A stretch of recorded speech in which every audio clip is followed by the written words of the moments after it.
की डॉक्यूमेंट्री में दावा किया गया है कि यह 2002 के गुजरात दंगों से संबंधित कुछ पहलुओं की पड़ताल पर आधारित है। साल 2002 में प्रधानमंत्री नरेंद्र मोदी गुजरात के मुख्यमंत्री थे। सरकार ने ट्विटर और यूट्यूब डॉक्यूमेंट्री के लिंक ब्लॉक करने का निर्देश दिया। विदेश मंत्रालय ने डॉक्यूमेंट्री को दुष्प्रचार का हिस्सा बताते हुए खारिज कर दिया और कहा कि इसमें निष्पक्षता का अभाव है। ISIS आतंकी को हीरो और प्रधानमंत्री को बदनाम किया। BBC की सोच पर इसलिए भी सवाल उठ रहे हैं क्योंकि कुछ समय पहले ही इन्होंने आतंकी संगठन ISIS के एक आतंकवादी की पत्नी शमीमा बेगम का इंटरव्यू किया। इस इंटरव्यू में BBC ने आतंकी संगठन ISIS के बारे में काफी पॉजिटिव चीजें दिखाई हैं। इसमें शमीमा बेगम को एक बेसहारा के तौर पर प्रेजेंट किया गया।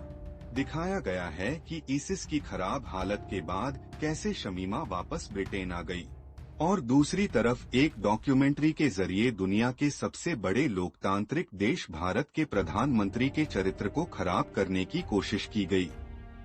इस डॉक्यूमेंट्री पर कांग्रेस की क्या राय है? PM नरेंद्र मोदी और गुजरात दंगों पर बनी BBC की documentary India the Modi question पर बढ़ते विवाद के बीच केरल में कांग्रेस ने इसकी स्क्रीनिंग की। केरल कांग्रेस की ओर से यह डॉक्यूमेंट्री राजधानी तिरुवनंतपुरम के शांघुमुखम बीच पर दिखाई गई। डॉक्यूमेंट्री पर अमेरिका का बयान। BBC की डॉक्यूमेंट्री पर अमेरिका का बयान सामने आया है। अमेरिका ने कहा है कि BBC की डॉक्यूमेंट्री से परिचित नहीं है, भारत के साथ साझा मूल्यों से बहुत परिचित है। भारत ब्रिटेन ट्रेड डील निशाने पर।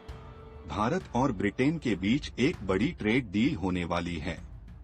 संभव है कि BBC ने अपनी इस डॉक्यूमेंट्री के जरिए उस ट्रेड डील में ही रुकावट डालने की कोशिश की हो। अगर ये डील हो जाती है तो इससे दोनों ही देशों को फायदा होगा। ऐसे में जानबूझकर इस तरह की डॉक्यूमेंट्री करवाई गई हो। ब्रिटेन की ऋषि सुनक सरकार को अस्थिर करने की साजिश। ब्रिटेन में लंबे समय के बाद ऋषि सुनक की अगुवाई में स्थिरता आई है। ऋषि ने देश को कई तरह की संकट से उबारने का काम किया है, तो वह सीधे तौर पर उन पर निशाना नहीं साध सकते। ऐसे में विपक्षी दल ने ये तरीका अपनाया है। BBC की डॉक्यूमेंट्री का ब्रिटेन की संसद में मुद्दा उठाने वाला पाकिस्तानी मूल का सांसद लेबर पार्टी से है। ऐसे में साफ है कि लेबर पार्टी और BBC के इस डॉक्यूमेंट्री का निशाना भारतीय प्रधानमंत्री ही नहीं बल्कि ब्रिटेन के प्रधानमंत्री ऋषि सुनक हैं। वह इसके जरिए यह बताने की कोशिश कर रहे हैं कि हिंदू असहिष्णु है।